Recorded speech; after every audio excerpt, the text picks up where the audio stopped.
के पुण्यार्जक हैं विद्या अरह गुरु भक्त परिवार, कृष्णानगर, दिल्ली। श्री राजेश कुमार जैन, श्रीमती अंजना जैन, बेटी अंजलि जैन, सुपुत्र राहुल कुमार जैन, श्रीमती अर्चना जैन, पौत्र तीर्थ जैन, पौत्री तिथि जैन, बेटी दामाद श्रीमती रागिनी, डॉक्टर पूर्वेश राज। प्रतिष्ठान राजेश क्लॉथ स्टोर, शाहपुरा, भिटौनी, जिला जबलपुर, मध्य प्रदेश। आयोजक एवं निवेदक विद्या अरह चातुर्मास समिति, प्रतापनगर, सेक्टर 8, जयपुर एवं श्री शांतिनाथ दिगंबर जैन मंदिर, प्रतापनगर, सेक्टर 8, जयपुर। बोलिए पंच परमेष्टि भगवान की, भगवान महावीर स्वामी की, अहिंसा परमो धर्म की, परम पूज्य आचार्य गुरुवर श्री विद्यासागर जी महाराज की, परम पूज्य आचार्य श्री समय सागर जी महाराज की उत्तम तप धर्म की 10 लक्षण महापर्व की आज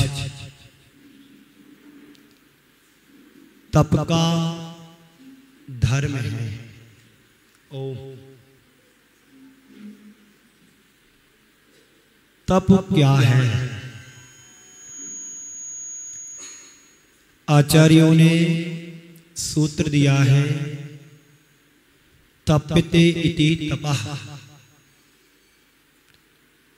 कर्म क्षय के लिए जो तपा जाए वह तप कहलाता है। इच्छाओं का निरोध करना भी तप कहलाता है। अब हमारे जीवन में कई तरह की इच्छाएं हुआ करती हैं। व्यक्ति जितनी जितनी इच्छाओं का निरोध करता है उसके जीवन में उतना तप घटित होता है। ओम शांति। नदी के किनारे एक चट्टान पड़ी हुई थी। अनेक व्यक्ति उस पर आकर के कपड़े वगैरह धोया करते थे और सैलानी लोग उस पर बैठ कर के मनोरंजन भी किया करते थे। एक दिन एक शिल्पी की नजर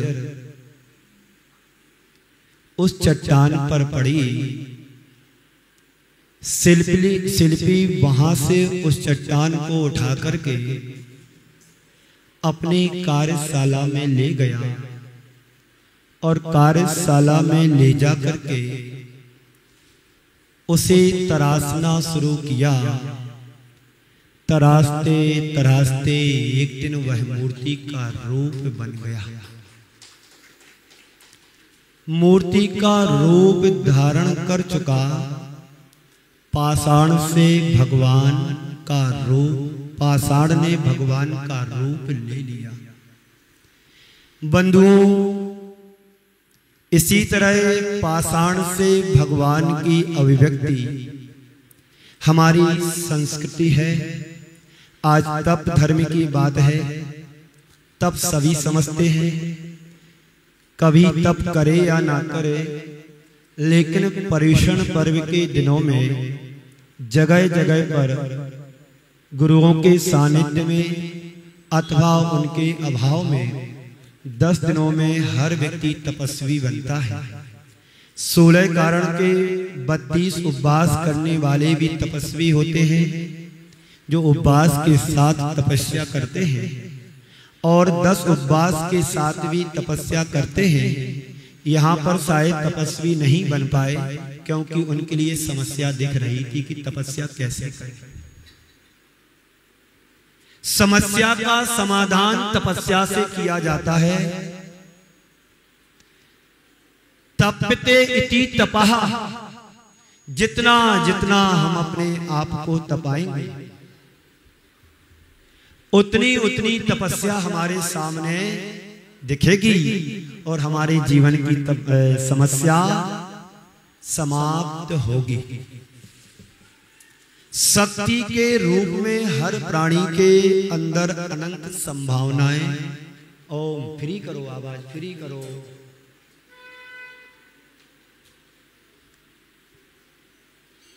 शक्ति के रूप में हर प्राणी के अंदर संभावनाएं छिपी होती हैं।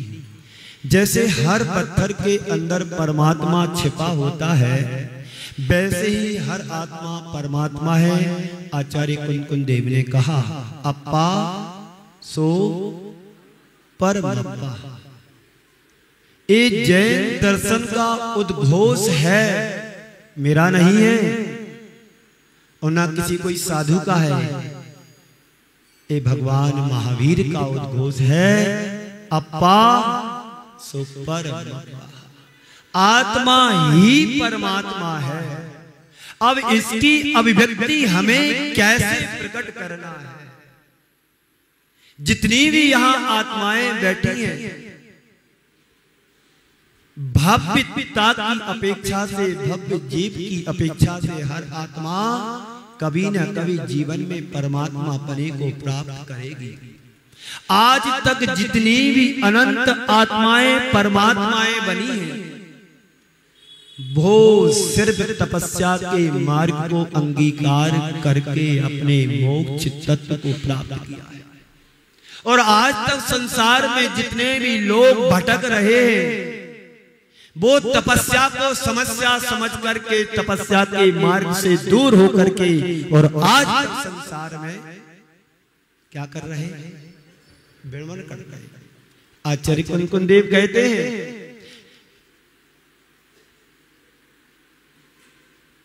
रत्तो बंददि कम्मम जीवो विराग संपन्नो, ऐसो जिनो उपदेशो तम्मा कम्मे सुमा रज्जय। आचार्य कुंकुन देव कह रहे हैं, रत्तो बंददि कम्मम, संसार में जितने भी जीव बंद को प्राप्त हुए हैं, वो राग के द्वारा बंद को प्राप्त होते हैं। और संसार से जितने मुक्त हुए हैं, वो वीतरागता को धारण करने से हुए। वो वीतरागता को धारण करने से बंध से मुक्त को प्राप्त हुए, यानी मोक्ष को गए हैं। ऐसो जिनो उपदेशो, पंडित जी साहब किसने कहा ऐसा? ऐसो जिनो उपदेशो, जिन्हें भगवान का उपदेश है, तम्मा कम्मे सुमारज्जा। इसलिए राग मत करो, द्वेष मत करो, और वीतरागता की तपस्या के मार्ग में रमण करो, संलग्न हो जाओ। इसलिए हर आत्मा परमात्मा है, और आत्मा ही परमात्मा है। तुम्हारे भीतर वह शक्ति है, पर तुम्हें ये पता नहीं है कि मेरे अंदर भी कोई शक्ति है, पर तुम्हें उसका पता नहीं है। जब तक हमें शक्ति की जानकारी नहीं होगी, हम उसका लाभ भी नहीं ले सकते। कहीं पर स्कीम निकली हो, एक के साथ एक फ्री, तो क्या करते आप लोग? लाइन लगा देते हैं। नंबर तो लगेगा, ऐसा ही होता है ना। एक के साथ एक फ्री के स्कीम में जब आप नंबर लगा देते हैं, तो परमात्मा कहते हैं कि यदि तुम्हें मोक्ष चाहिए तो धर्म फ्री है। क्या फ्री है? बिना धर्म के कल्याण नहीं है। ना धर्म को धर्म कई बिना धर्मात्मा के धर्म नहीं किया जा सकता है। और जो धर्म करता है वो धर्मात्मा कहलाता है, और जो धर्मात्मा कहलाता है वो तपस्वी ही बनता है। महापुरुषों के जीवन को पलट करके देखें, हम बाहुबली के जीवन को याद करें, उन्होंने तपस्या की। पांडवों को याद करें कि उनके ऊपर जय लोहे के तप्त आभूषण पहना दिए गए, और उस उपसर्ग के माध्यम से मोक्ष की गति प्राप्त प्रशस्त। दो को छोड़ करके कितनों को? दो पांडवों को छोड़ करके बाकी मोक्ष गए। नकुल और सहदेव सर्वार सिद्धि गए। मात्र इतने से विकल्प आ जाने के कारण कि मेरे भाई के ऊपर क्या बीत रही होगी। वो तो तपस्या में लीन है और मोक्ष को प्राप्त कर लिया। ये महापुरुष है। पारसनाथ भगवान के जीवन को याद करो, कितना भयानक उपसर्ग आया और अपने साधना से विचलित नहीं। ये तपस्या काश हमारे जीवन में आ जाए तो हम तपस्वी बन गए। तपस्वी ही नहीं बनेंगे, मुक्ति के अधिकारी कभी ना कभी तो बनेंगे। तो हमें पता नहीं होने के कारण हम अपनी शक्ति को पहचान नहीं पाते हैं, हम उसका लाभ भी नहीं ले पाते हैं। तप धर्म के संदर्भ में 4 सूत्र अपने जीवन को समझने और संभालने के लिए। शक्ति अभिव्यक्ति, शक्ति अभिव्यक्ति, समस्या और तपस्या। जब कभी धर्म की बात आती है लोगों को तपस्या समस्या दिखने लगती है। जब कभी दान की बात आती है लोगों को समस्या खड़ी, अब क्या हो गया, फंस गए, भाग भी नहीं सकते। और महाराज का जो आदेश फरमान है कुछ कह भी नहीं सकते। और गुरु के सामने कहें तो कैसे कहें। गुरु तुम्हारे लिए तुम्हारी समस्याओं का समाधान लेकर के आते हैं कि तुम तपस्वी बनो, जीवन की समस्याओं का समाधान लो। कर्म पर वसई शांति दुखई रंत ऋतोदय पाप बीजे। क्या है, संसार पाप का बीज है। और कर्म के द्वारा हर प्राणी संसार में रुल रहा है और अपने अपने रोना भी रोता रहता है। हमारे लिए ये परेशानी, हमारे लिए ये परेशानी, हमारे लिए ये परेशानी। बताओ जितने बेटे कोई सुखी है क्या? बता दो कोई सुखी हो तो। एक भी सुखी नहीं है, एक भी सुखी नहीं है। मैं अपने सिद्धांत पर, धर्म के सिद्धांत पर, जैन दर्शन के सिद्धांत पर, कर्म सिद्धांत पर यदि हम चले तो संसार का एक भी प्राणी सुखी नहीं है। कर्म पर वसई शांति। हर व्यक्ति कर्मों के वशीभूत होकर के संसार के दुख भोग रहा है। जब तक हमारे साथ एक भी कर्म रहेगा तो वो संसार में सुखी नहीं है। तीर्थंकर भगवान भी सुखी नहीं है। अभी 4 आघातिया कर्म चिपके उनके साथ। पैसे से सुखी होना, घोड़ा गाड़ी से सुखी होना, ऐसो आराम के संसाधनों से सुखी होना, ये तो क्षण भंगुर नाशवान है। इसमें कोई सुख नहीं है। तीर्थंकर भी सुखी नहीं होते जब तक घर में रहते हैं बंधुओं। जो संसार विषय सुख होता तीर्थंकर काहे को त्यागे। सिद्धांत को समझो। आप लोग लाइन से बैठो।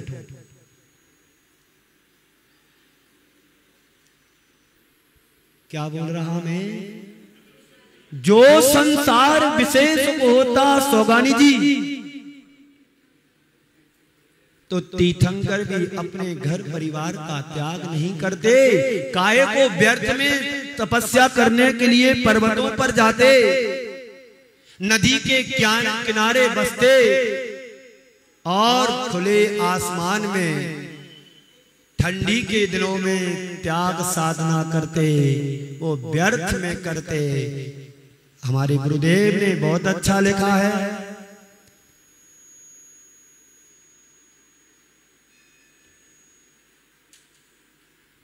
बहुत अच्छी बात लिखी गुरुदेव ने। कहां पर लिखी मुझे पता नहीं, पर लिखी जरूर है। सच्चे अर्थों में एक बार गुरुदेव ने कहा, प्रतिकूल संयोगों को समता से सहना ही सबसे बड़ी तपस्या है। गुरुदेव ने क्या कहा? प्रतिकूल संयोगों को समता से सहना सबसे बड़ी तपस्या है। ओम। गुरुदेव ने लिखा है, मासोपवास करना, ध्यान से सुनना, सुखी होना चाहते हो तो ये सब व्यर्थ में है। गुरुदेव कह रहे हैं, मासोपवास करना तन को सुखाना, मासोपवास करना तन को सुखाना, आतपन आदि तपना तन को तपाना, सिद्धांत का मनन चिंतन और मौन धरना, ये व्यर्थ हैं श्रमणों के। किसके? तुम्हारे नहीं, हमारे। सिद्धांत मनन चिंतन और मौन धरना, ये व्यर्थ है श्रमण के बिन साम्य पाना, जब तक समता नहीं सब व्यर्थ है। कहां सुख है? किसी ने एक बार तुम्हें अनवर गलत शब्द बोल दिया, एक बार किसी ने गधा तुम्हारे लिए कह दिया, फिर क्या हो गया? उसने मेरे को गधा कहा। अभी मैं इसकी औकात देखता हूं कि गधा कहने का मतलब क्या होता है। उसने मुझे समझ क्या लिया कि गधा कह दिया? क्या उसने मेरे को बुद्धू समझ लिया? गधा कह दिया। गधा कहने को उसको नतीजा में बताता हूं, व्रत निकलने दो। एक एक को मैं पकड़ पकड़ करके उसके गधा कहने का अंदाज बताऊंगा। उसकी औकात कैसे हुई कि मेरे से गधा कह दिया? समझ क्या लिया उसने मुझे? बेचारे ने किसी बात को लेकर के एक बार गधा कहा और खुद ने अपने आप को गधा कितनी बार बना लिया? महावीर कुमार जी, खुद को गधा कितनी बार उसने अपने आप को बना लिया। साम्य भाव से तुमने समता से गधा स्वीकार कर लिया, तुम तपस्वी बन गए। जब तक तपस्या की समस्या तुम्हारे जीवन में बनी रहेगी, कभी तपस्वी नहीं बन पाओगे। क्योंकि समस्या देख रही, कौन उपवास करे, कौन एकासन करे, कौन चक्की धुले, कौन मसाले सोले के बनाए। अब महाराज आ गए, कौन चौका लगाए। समस्या क्या? समस्या। और खुद शुद्धि का भोजन करने का संकल्प ले लो जिंदगी भर के लिए। समस्या तपस्या बन जाती है, समाधान समस्या का निकल। आज तप का दिन है। दीपक तपे तपे रे बात, दीपक तपे तपे रे बाती, तुझको तपना ही होगा। दीपक तपे तपे रे बाती, तुझको तपना ही होगा। और दीपक तपे नहीं, माटी तपे तपे रे माटी, तुझको तपना ही होगा। जितना जितना हम तपेंगे, उतना उतना हमारे अंदर निखार आएगा। सोने को बिना तपाए कभी शुद्ध नहीं किया जा सकता है बंधुओं। हमारे आचार्यों ने एक श्लोक लिखा है, पाषाणेषु यथा हेमं दुग्ध मध्ये यथा घृतम, तिल मध्ये यथा तैलम, देह मध्ये तथा शिवम्। 4 सूत्र हैं। पाषाण को तपाने से उसमें से स्वर्ण निकल करके निखर करके आता है। स्वर्ण पाषाण में जैसे सोना होता है, दूध के भीतर जैसे घी होता है, तिल के भीतर जैसे तेल होता है, वैसे ही इस देह के अंदर शिव यानी तुम्हारे भीतर आत्मा के अंदर परमात्मा होता है, जो अनंत शक्तियों का भंडार है, धाम है, निधान है, पर हमें उसकी शक्ति का पता नहीं है और शक्ति की अभिव्यक्ति भी नहीं की है, इसलिए समस्या दिख रही है तपस्या की। पहला सूत्र क्या दिया था? शक्ति, अभिव्यक्ति, समस्या और तपस्या। चार बातों में तो अपने जीवन का कल्याण होगा। तो तुम अनंत शक्ति के भंडार हो, धाम हो, निदान हो, पुंज हो, पिटारा हो, कभी उस शक्ति को पहचाना? एक दिन भोजन नहीं करेंगे तो बड़े दिखते हैं, आसमान में तारे दिखने लगते हैं। अभी उपवास सब कर रहे हैं, आपके पास शक्ति कहां से आई उपवास करने की? जो 1 घंटे नहीं, 8 घंटे नहीं, 10 मिनट बिना पानी के नहीं रह सकता है, वो 10 दिन बिना पानी के कैसे रहता है? इससे सिद्ध होता है कि हमारी आत्मा के पास अनंत शक्ति का भंडार है कि नहीं? बोलो। जो बार बार खाता हो, जिसका कोई विवेक नहीं है, ज्ञान नहीं है, वो 10 दिन बिना अन्न के कैसे रहता है? मुझे एक बात कहने में थोड़ा दुख भी हो रहा है, बुरा नहीं मानना। जीतू भाई, आपके लिए पहले से कह देता हूं, आपने नीचे झांकी बनाई, बहुत अच्छा काम किया प्रभावना का, पर कोई बारात में बाराती आए थे क्या? हम दिन भर पानी पिए, किसने मना किया? दिन भर भोजन करें, किसने मना किया? इन 10 दिनों में कम से कम इतना संयम तो रखना था कि रात्रि में पानी तो नहीं पीते। बाटने पड़ी थी सैकड़ों, अभी नीचे गया। व्रत चल रहे हैं और अनछना पानी पी रहे हैं। क्या है? इतना संयम तो होना चाहिए। कार्य अच्छी कर रहे हैं, अरे जिसको पीना वो अपना इंतजाम करेगा, अपन दोषी क्यों बने पिला करके?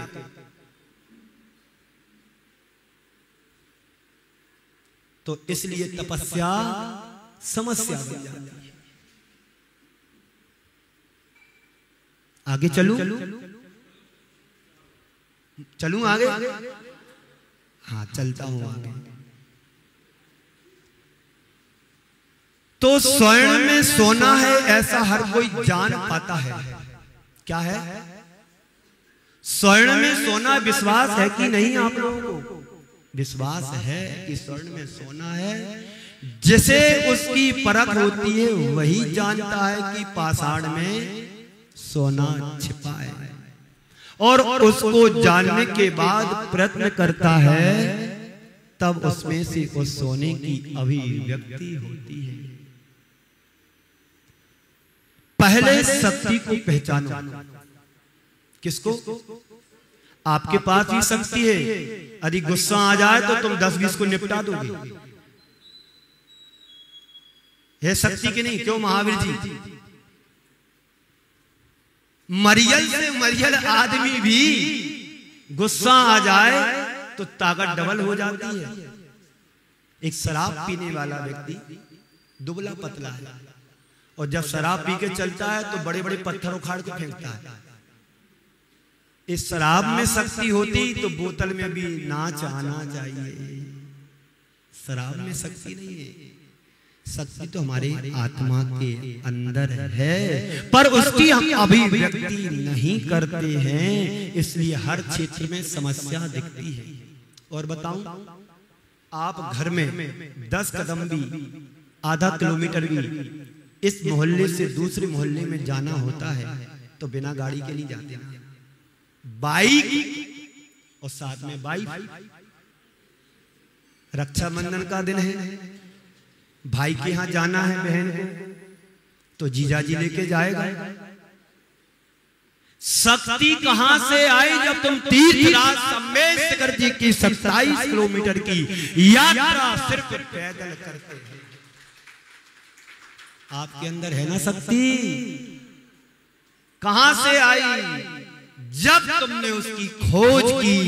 नहीं, मेरा संकल्प है आज मैं पहली बार तीर्थराज वंदना, तीर्थराज सम्मेशकर जी की वंदना करने के लिए आया हूं और परिवार के साथ पूरी पैदल करूंगा। इतना भी नहीं, पानी भी आकर के नीचे पीऊंगा। ये संकल्प शक्ति की अभिव्यक्ति। और वे लोग भी, उनकी भी चर्चा कर देता हूं। तीर्थराज सम्मेशकर जी तो गए, पर शक्ति की अभिव्यक्ति नहीं करने के कारण समस्या दिख रही। कौन जाए पहाड़ पर? बाइक ढूंढो। अब तो बाइक चलने लगी, डोली वाले को पकड़ो, समस्या हो गई। शक्ति की अभिव्यक्ति नहीं होने के कारण तपस्या समस्या में बदल जाती है। बंधुओं, आज तप का दिन है। गुरुदेव कह रहे हैं, तन मिला तुम तप करो, तन मिला तुम तप करो, करो कर्म को नाश, और रवि शशि से भी है तुम में दिव्य प्रकाश। हे महानुभाव, तुम्हें जो जीवन मिला है, तन मिला है, तन को तपाने के लिए मिला है, तन को भोगने के लिए नहीं मिला है। ये तो तुमने जन्म जन्मांतरों में पाया है। भोग भी पाए, भोग की सामग्री पाई, शरीर पाया। 4 संज्ञाओं से हमारा जीवन हर भाव में लिप्त रहा। आहार, भय, मैथुन और परिग्रह। लेकिन बड़े पुण्य से नर्तन पाया जिनवाणी की राय। आप गाते हैं ना ये भजन, बड़े पुण्य से नर्तन पाया जिनवाणी की राय मिले। बंधुओं, ये तन मिला है, तन सुखाने के लिए नहीं, तन को तपाने के लिए मिला है। जितना जितना तन को तपाएंगे, मन हमारा उतना कुंदन बनेगा। कुंदन किसका नाम? सोने का नाम। बिना तपाए स्वर्ण पाषाण से जिस प्रकार से सोने को हम पृथक नहीं कर सकते हैं, बिना तपाए दूध से घी नहीं बना सकते हैं, बिना घानी में पहले तेल को तेल निकाल नहीं सकते हैं। संत कहते हैं, बिना तपाए इस देह से शिव को प्राप्त नहीं कर सकते। तो क्या करना है बंधुओं? क्या करना है? तपना है कि दूसरों को तपाना है? खुद तपो। दीपक तपे तपे रे बाती, तुझको तपना ही होगा। माटी तपे तपे रे माटी, तुझको तपना ही होगा। जीतू भाई, संयम रखो, संयम से रहो। संयम जितना हमारे जीवन में आएगा, तपस्या तुम्हारी उतनी प्रखर बनेगी। एक सेठ जी थे, उनकी 5 संतानें थी, 4 बेटियां, 1 बेटा। सेठ जी ने चारों बेटियों का शादी अच्छे अच्छे घरानों में कर दिया, सब संपन्न घरानों में। और बेटे की भी शादी अच्छे परिवार से लड़की लाके उसकी भी विवाह शादी कर दी। एक दिन सेठ जी शाम के समय 3 खंड के मकान के ऊपर छत पर चिंतन मनन कर रहे थे। उनकी दृष्टि अचानक नीचे जाती है। एक कमजोर बैल कीचड़ में फंस करके तड़प रहा है। क्या कर रहा? तड़प रहा है। कभी तड़फन देखी तुमने? खुद की तो देखी है। जिस दिन दूसरों की तर्पण खुद की तर्पण बन जाए उस दिन समझना कि मैं सम्यक दृष्टि हो गया। खुद की पीड़ा पर हर कोई अपने आंसू बहा लेता है,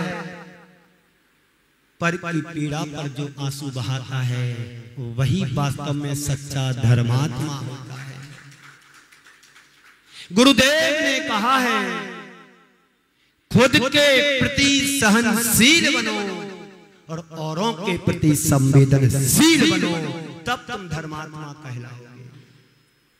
जब तुम्हें पर की पीड़ा अपनी पीड़ा लगेगी, समझना कि मैं सच्चा धर्मात्मा कहलाने का अधिकारी हूं। अपनी बात पर आता, सेठ जी ने देखा कि एक बैल कीचड़ में फंस करके तड़प रहा है।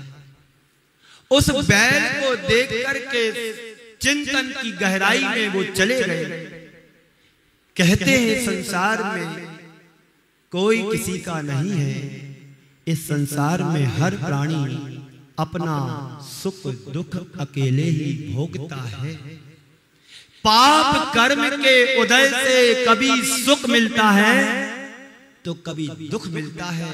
शुभा पुण्यस्या शुभा पापस्य, पुण्य के उदय से पुण्य की वस्तु में योग बन जाता है और अशुभ कर्म के उदय से पाप की सामग्री का निमित्त मिल जाता है।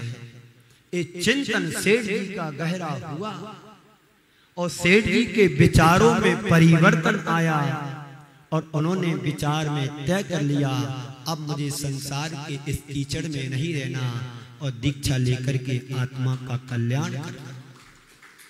बेटे को बुलाया, बेटे को सारा कार्य भार सौंपा और जाकर के उन सेठ जी साहब ने दिगंबरी दीक्षा को धारण कर लिया। लेकिन पाप कर्म का उदय आया। 4 बेटियों में से एक बेटी के घर में बाढ़ आ गई पानी की, सारा घर बह गया, सामान बह गया, यहाँ तक कि सुबह तक के लिए खाने को नहीं बचा और तन पर कपड़े भी नहीं बचे और घर से बाहर निकलना पड़ा, दर्दन की भिखारिन बन गई। ए पाप कर्म का उदय आया। बच्चों ने कहा कि माँ, हमारे मामा संपन्न हैं, हम सब वहां पर चलते हैं। बेटी ने कहा, यानी बहन ने कहा कि इस दीन दुखी दरिद्री अवस्था में मैं अपने भाई के घर नहीं जाना चाहती हूँ, वो संपन्न है, मैं विपन्न।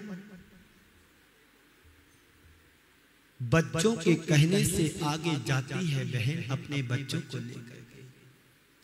जैसे ही वो बहन घर की तरफ बढ़ती है, भाई दूर से उसको फटकार लगा देता है, तू भिखारिन, यहां नहीं आना। क्या हो गया?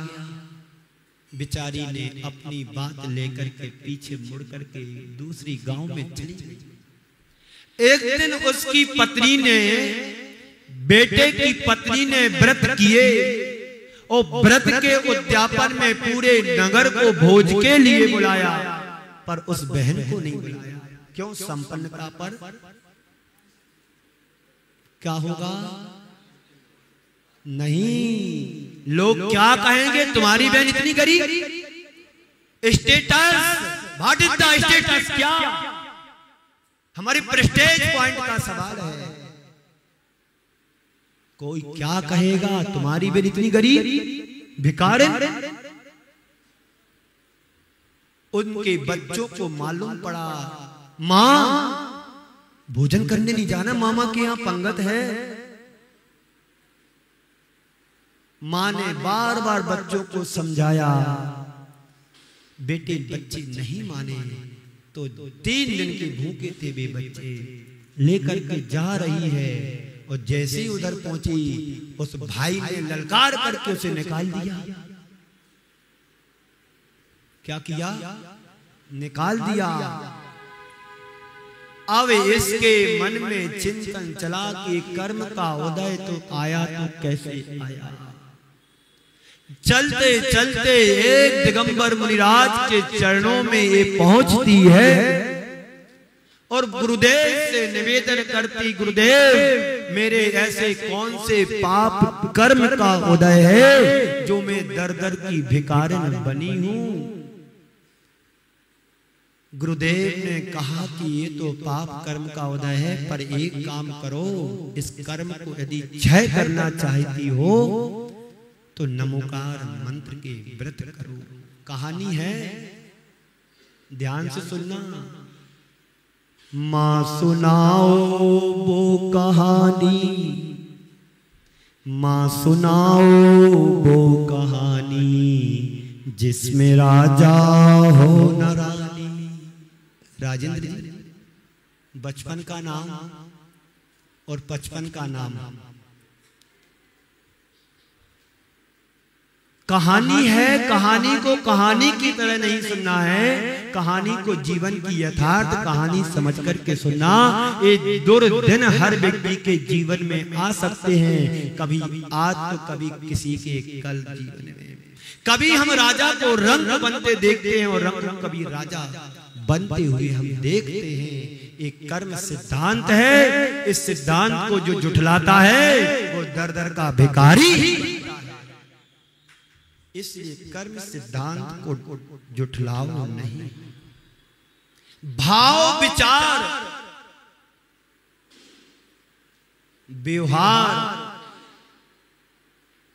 और स्वीकार, भावों में विचारता में तल्लीनता होना चाहिए, सात्विकता आना चाहिए, तो व्यवहार तुम्हारा ठीक होगा। जब व्यवहार तुम्हारा ठीक होगा तो स्वीकार हर कोई करेगा। तो उसने गुरुदेव से निवेदन किया, उस लड़की ने, कन्या ने, श्रीमती ने, गुरुदेव क्या करूं, इस कर्म का क्षय कैसे होगा। बोले नमोकार मंत्र के 35 उपवास करो, यानी तपस्या करो। उपवास किए, कर्म नष्ट हो गए, पुनः संपन्नता की शिखर पर बैठ गई। गुरुदेव के चरणों में अमरकंटक में एक व्यक्ति आया, 1992-91 की घटना है, जबलपुर का। एक महाराज के संपर्क में आया, गुरुदेव के पास हर कोई पहुंचने की ताकत नहीं रखता था। हम लोग भी डरते थे कैसे गुरुदेव के चरणों में जाएं। तो महाराज जी ने उसको संबोधा, ऐसा ऐसा करो, गुरुदेव के चरणों में जाओ, निवेदन करो कि मैं परेशान हूं, आर्थिक मदद से फाइनेंसी में परेशानी में हूं, तो गुरुदेव आपको कुछ आशीर्वाद देंगे, किसी को कहेंगे थोड़ी बहुत मदद करवा देंगे। और फिर इस भाव से महाराज ने भेजा कि गुरुदेव हमको बुलाएंगे, फिर हम दूसरों से कहेंगे, डायरेक्ट गुरुदेव तो कहते नहीं। बेचारा गया, सारी बखान कर दिया। गुरुदेव ने सब सुनकर के कहा कि दान करो। इस कार्यक्रम के पुण्यार्चक थे विद्या अरह गुरु भक्त परिवार, कृष्णानगर, दिल्ली। श्री राजेश कुमार जैन, श्रीमती अंजना जैन, बेटी अंजलि जैन, सुपुत्र राहुल कुमार जैन, श्रीमती अर्चना जैन, पौत्र तीर्थ जैन, पौत्री तिथि जैन, बेटी दामाद श्रीमती रागिनी, डॉक्टर पूर्वेश राज। प्रतिष्ठान राजेश क्लॉथ स्टोर, शाहपुरा, भिटौनी, जिला जबलपुर, मध्य प्रदेश। आयोजक एवं निवेदक विद्या अरह चातुर्मास समिति, प्रतापनगर, सेक्टर 8, जयपुर, एवं श्री शांतिनाथ दिगंबर जैन मंदिर, प्रतापनगर, सेक्टर 8, जयपुर।